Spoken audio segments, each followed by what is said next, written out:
kwindaba yeyuthi ndinika amaqethi ya fortnight phambi koba silale, you know uba ubhuti bekhona ngemali enlatha swenatha but ubhuti unfortunately akekho. Ulandulele eli uhambile uye phaa kuye endlini. I think ngokulele, rest in peace bhuti, uvuke kusasa wenze into zakho.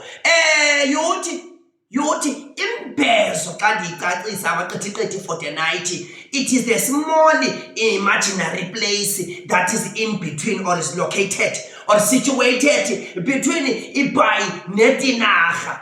Uyabona le ndawo iphakathi kweBhayi neTinarha. It's weBhayi xa besithi abantu abakhulu, hayi mntanam le nto indenza lost. Yuthi phakathi kweBhayi neTinarha, ubozazi ke ba usembezo apho. Benditheni, it's an imaginary place.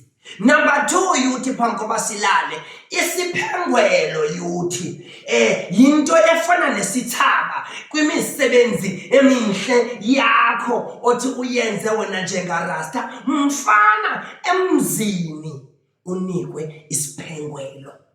That means uya-upgrade, wenza imisebenzi emihle. Ziyi-7 ke yuthi, kodwa that is eqethi for another day. Siyabrowsa yuthi.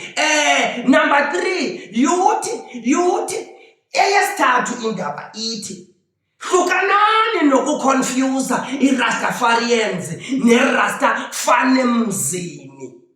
Apha sithi Rastafana emzini. That means there is a man in the house, there is a head in the house, there is a leader in the house. Uyandiva? That's why Rasta mfana emzini. Kwaye ndile Rasta lengomXhosa, hayi ndiyashwama mna, ndiyayitya inyama, ndinezizathu. That is eqethi for another day. Kodwa stop confusing the two. Because izinto azifani, they are very different. Enye ikude, enye ikude. Isirastafana emzini. Ndile Rasta lengorhatelo, iRasta elishwamayo, iRasta elityinyama. Ndizayiphinda ngomso. More fire. Nizamane ke ndithi hint indim nobhuti njengamvangeli apha eRastafane emzini. Sila to you.